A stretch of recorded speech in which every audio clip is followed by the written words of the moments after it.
We have Hightower here for you.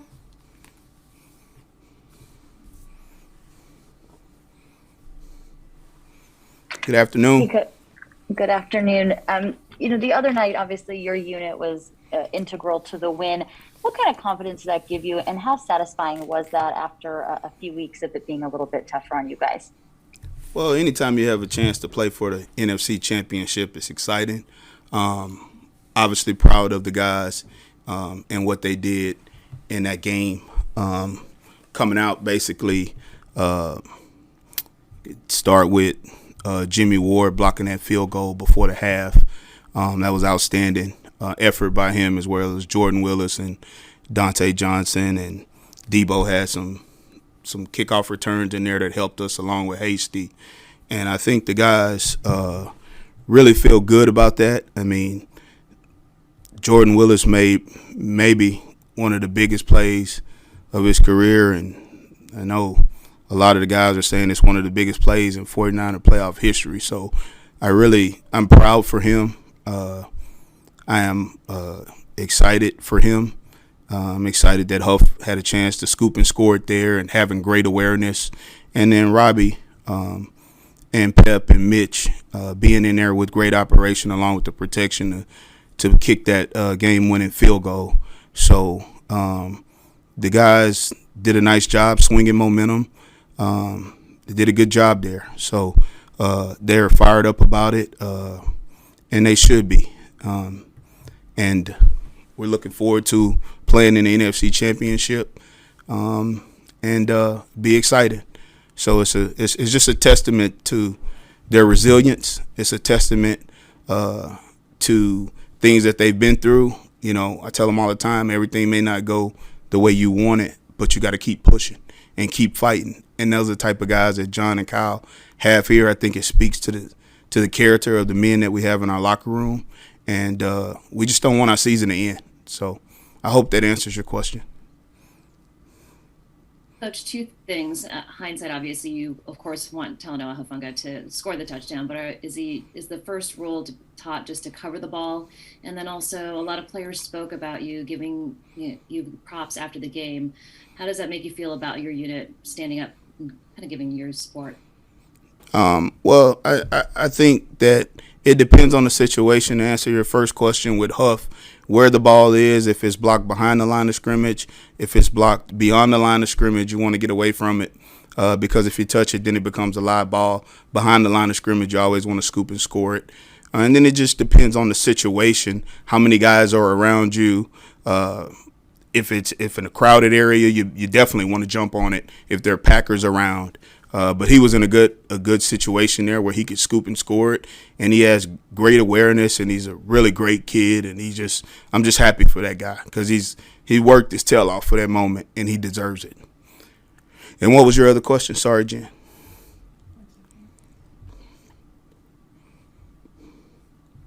Just a lot of your players spoke up about giving you props after the game and how you had a great game plan.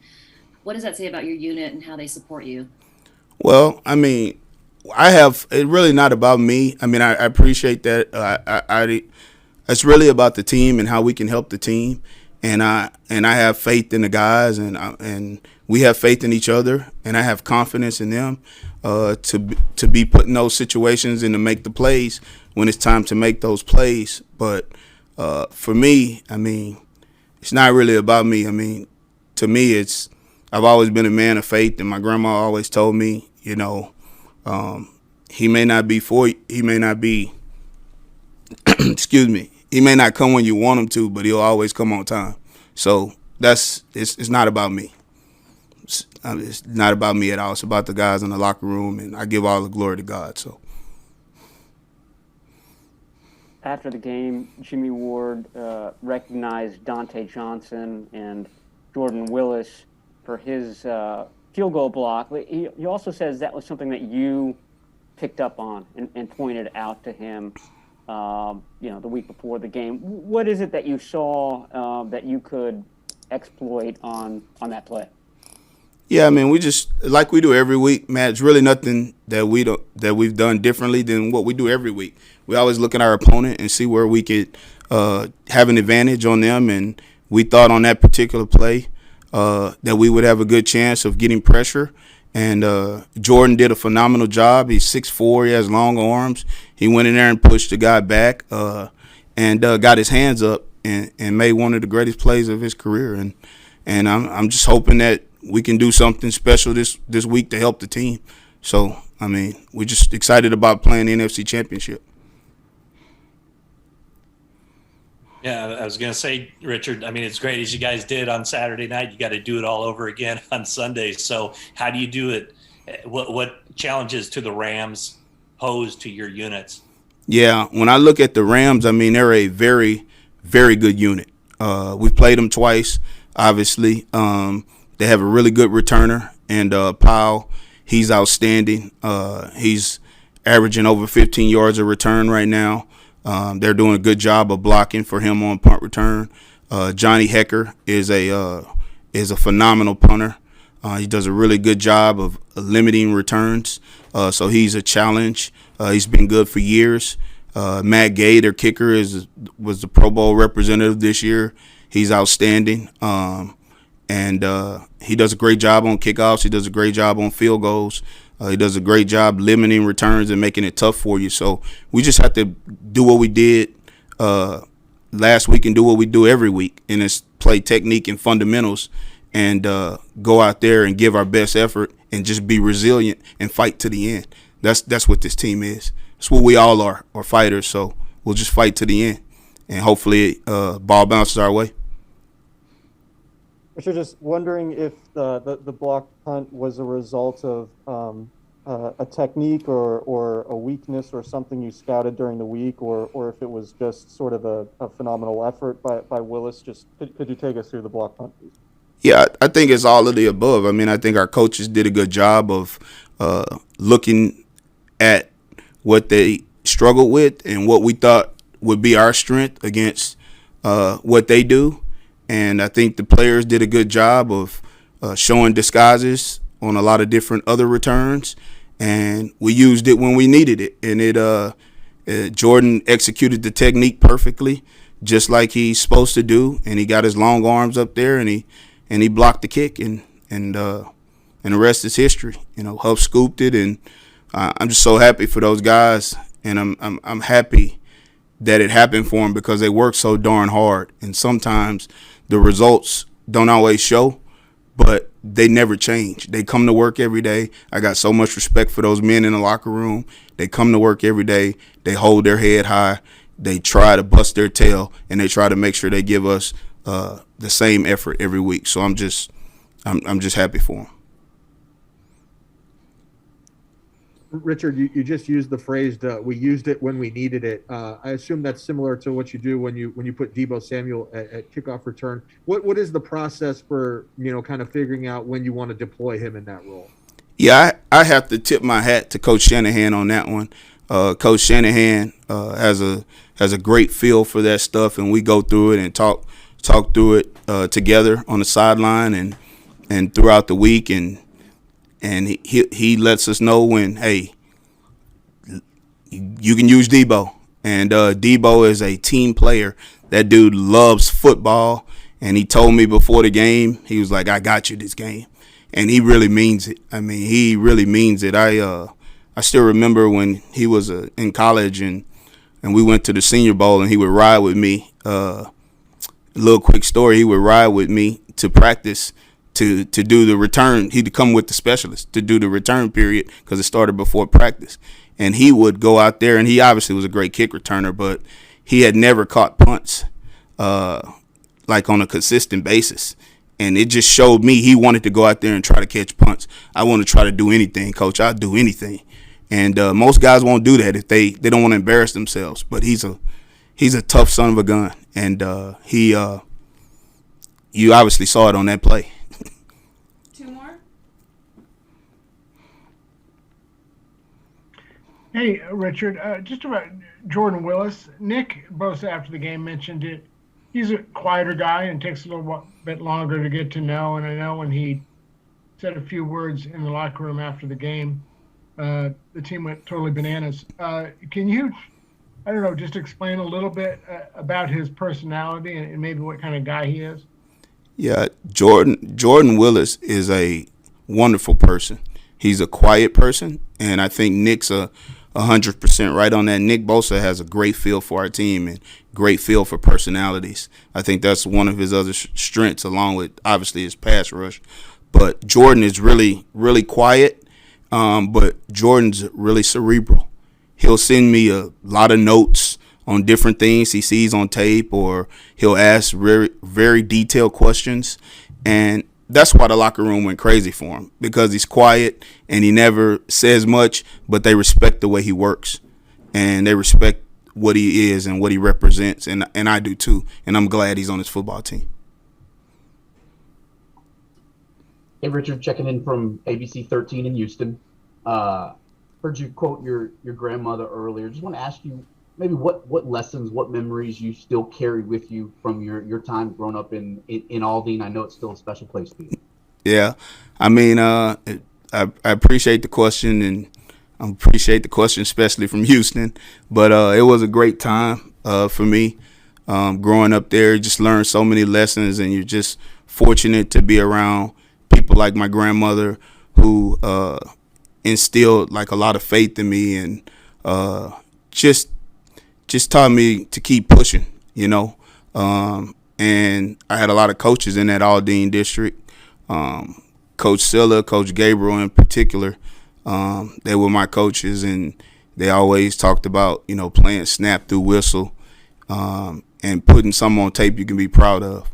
So that's all I try to do is emulate those guys, and hopefully I make my coaches proud, and this football team makes our coaches proud and the people from Houston proud, because I know we got a lot of 49er fans down there. All right, thank you, Coach. All right, thanks, guys. We have Coach here for you guys. All right, guys, the injuries for today: Jeff Wilson, ankle will be limited. Trent Williams, ankle, won't practice. Ambry Thomas, knee, will be limited. Jimmy Garoppolo, thumb, full. Elijah, knee, won't practice. Go ahead. Hey, Kyle, I just wanted to ask you about Deebo. Obviously, his role, you know, as a running back has been very good for, you know, the team and him, as far as he set records and show everything he could do. But I was just wondering, is there an element of sacrifice to what he's doing as far as the way he runs and often between the tackles?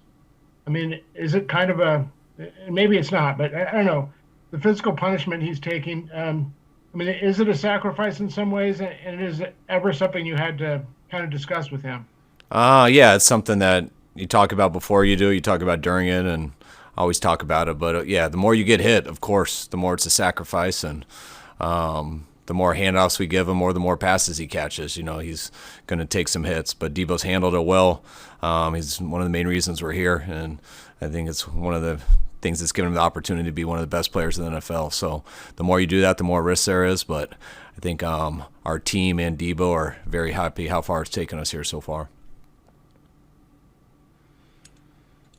You didn't mention the shoulder with Jimmy. Is that no longer an issue?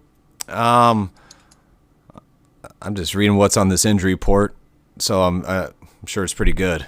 You know, I hear about the thumb more than the shoulder, so that's off the injury report now, so I guess we're good. Kyle, as you look back at the season thus far, what has been the biggest surprise to you about this team? I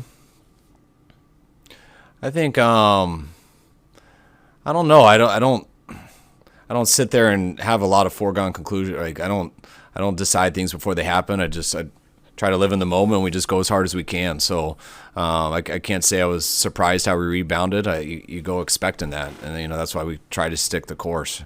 I think some of how the younger guys, the way they started out, what I've talked about earlier, guys like Ambry and stuff, and how much they've come up later in the year. You know, he did surprise me with that, so I'd say that was one of the bigger ones, and especially how drastic of a jump he made. But yeah, not much else. Kyle, the other night after the game, you mentioned that one of the reasons you think your team is able to kind of fight back in adverse situations, you have a bunch of guys who love football, and you've talked about that before in the past. When you're trying to put the team together, what are the things you're looking for that help you identify what a guy who loves football looks like? I think usually it's how they look on tape, just how they play. There's a certain style to it that you can tell the energy they play with, down in and down out. That they're not doing it because a coach asked them. They're not doing it to earn a scholarship. They're not doing it to try to make money and get in the NFL. They're doing it because they have a passion for it, and usually you can see that passion on film. Sometimes you can hear it from people and stuff, but you can also get fooled with that. You know, the tape usually says it all, and I'd say that's where we start with. Hey, Kyle, what are you seeing out of the pass rushes for both your defense and the Rams defense for how well they're playing this postseason? I mean, I think we've done a real good job with it, you know, and I think we've gotten stronger as the year's gone. And that we did a hell of a job versus them last game, which was huge for us, especially in that second half. You know, their pass rush, I mean, it's as good as it gets also. You know, the individuals that they have, especially, you know, it all starts with 99, who just the generational talent and what he attracts to have to give someone a chance to stop him, and you got to worry about that. But then you add in all the guys around him and some pretty good coverages with it. So usually the teams at this point in the year all have good pass rushes. I think it's pretty hard to get to this point when you don't have one. But I think we're two of the top. Kyle, what's your communication been like this week with Trent Williams, and how is he feeling? And as a second part of that, week 18, when you had to turn to Colton McKivitz, you know, how impressed were you with how he was able to step in first time suiting up for a game this season? Same as, you know, I haven't seen Trent yet today. I'll see him here in a little bit when we go out to the field, but I mean, Trent's the same as he was that game. I mean, Trent's mind, there's no way he's not playing. Now that's why he was so crushed last game, because he believed he would and his body wouldn't let him. So hopefully we'll have some better luck this game. But I know he believes he's playing, and so do I. So we'll see how that pans out as the week goes. If he can, he will. And then, I mean, just Colton was unbelievable that game. I mean, I was living in hope, thinking Trent was going to be able to go, and finding that out pre-game and just going right up to Colton. Trent was sitting with me. We're like, Colton, you ready? And just the look on his face, it was, he looked ready, whatever that is. And Trent and I both laughed and were like, all right, we're good. And then he went out and played like that. And the other game that he played the year before was versus the Rams. He ended up having to start at guard for us when we went there the year before and got that win right before we went to Arizona. So Colton stepped it up huge, and we wouldn't be here right now if he didn't play the way he did in that game. As far as Jimmy and some of the throws to the sideline on Saturday, how do you balance his desire to make plays in those instances versus being safe with the ball and sometimes maybe just throwing the ball away and taking the incompletion? And if that was an issue, did you discuss that with him after the game? Oh, yeah, you discuss it I mean, that's what coaching is. I mean, any play that's you don't think was the right play, you speak about it and you point it out. Sometimes they make unbelievable plays that you don't think was the right play, and you tell them, great job doing it, but you also say, hey, if you keep doing this, it's eventually going to cost you. So that's just how you watch film and evaluate guys, and that's why Jimmy's fun to coach. He knows the answer before I get to him. I mean, he knows that he shouldn't have let that ball go. He had it early, but he couldn't. People were in the pocket, and then he tried to get it there late, which he knows that he was too aggressive on that play. But that's something you work with all those guys on, and it's going to happen at times. They're the quarterback, but they're the ones that are responsible for it, and sometimes the best play is a sack. Kyle, you still hear some of your players talk about last year, the stay in Arizona in December, as like a unifying moment. The team could have been horrendous, and maybe there was a unifying thing about that. Do you remember your emotion, your reaction when you heard you're going to have to stay in Arizona for a month?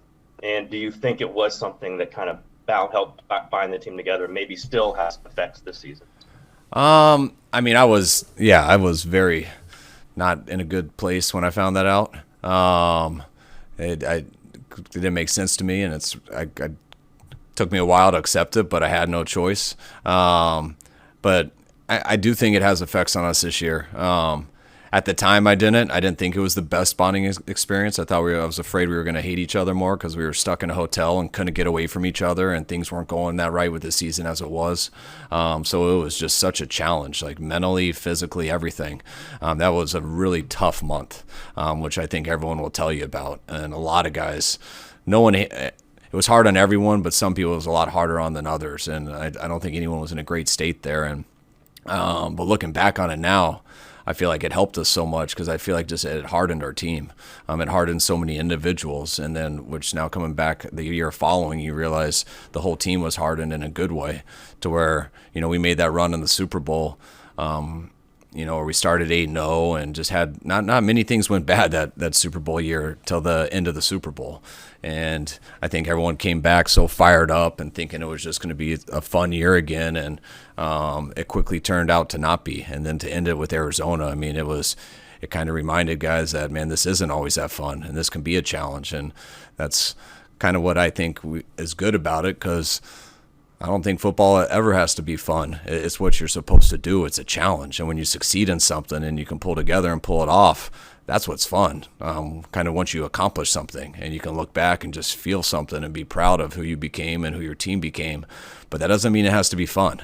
And if you're going to change when things get bad, then you're not going to be able to overcome anything. And I think looking at us when we were 3-5 this year and stuff, I mean, no one was having fun. It wasn't fun to come to work. It wasn't fun to deal with a lot of that stuff, but people didn't look at it like it had to be fun. We just had to focus on our job. We had to get better at what we're doing, and we still have time to do it. And man, it's a hell of a lot easier doing this here than being stuck in a hotel in Arizona. So I feel like that stuff hardens you and allows you just to be stronger, more battle tested. And I think that was individually. And when you get a bunch of strong individuals, then it does end up affecting the team.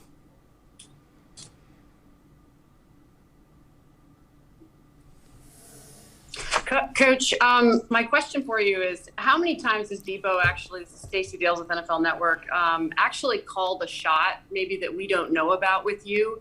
And how do you marvel at what he's doing outside the tackles as a running back right now? I mean, he's leading the league in yards per rush outside the tackles with 9 touchdowns outside the tackles. I think Deebo right now is playing like one of the best players in the NFL. So just to be able to do what he's doing, he's obviously talented, but the will that he has, it's unbelievable. And I mean, Deebo is one of the most respectful coach players I've ever been around. I mean, he wants the ball because he believes he can change it at all times, but Deebo's not. I mean, I think what he said to me actually was, "Kyle, I got you." Is what he said. I don't think, and if he's got me, I'm going to give him the ball. And that's kind of how Deebo's a very good person that our team loves, and he cares about everybody. And that's why he's fun to watch, because he does it the right way. He's aggressive in everything he does, but yet he's not out of control in anything, because that's who he is. He doesn't have to get himself real amped up for a game, which some people you see play with the physicality he does. I mean, they're borderline blacked out on game day. You can't even talk to them because they have to go to a certain level just to get there. And Deebo doesn't. It's who he is, and that's to me what allows him to play at such a physical level, but to do it at a higher level than most people do. And that's why he doesn't really call a shot much. He just inspires, and he inspires me, and he inspires our team, and that makes it a lot easier to call plays. We'll do 3 more.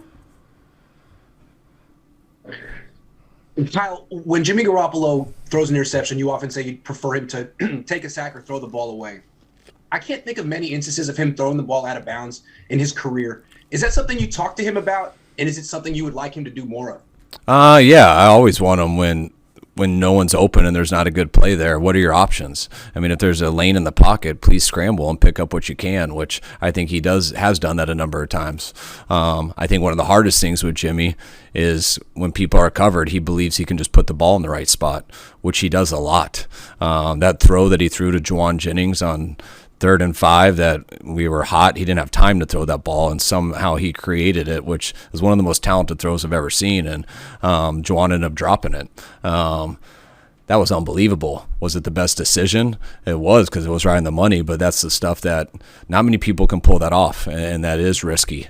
So that's a fine line when you have someone as talented of a thrower as Jimmy, that he doesn't feel the same way always in the heat of the battle, that he can't make that throw. Now, when you watch it on tape and stuff, then he'll see it, but you're not thinking about that. And when you're playing a sport, you're just reacting. And those are the things that I try to put him in better situations. And sometimes when it doesn't go the right way, yeah, it's disappointing. But I can't tell you how many times that I don't think anyone's open and there is no play to be made, and we need to make one or the game's going to be over, and he finds a way to make it.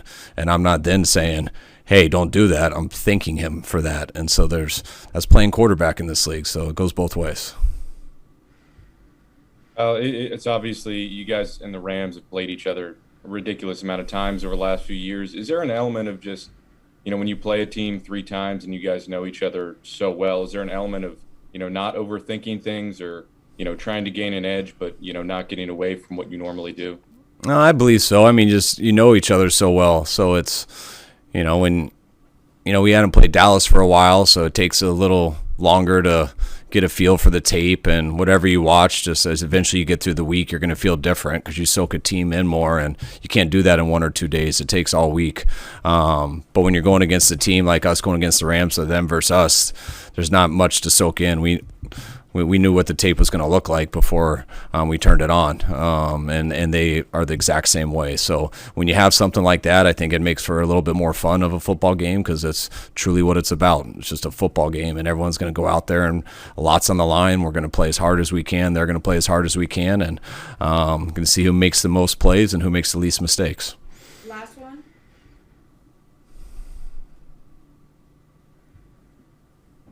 Hi, Kyle. Nikki Javala with the Washington Post.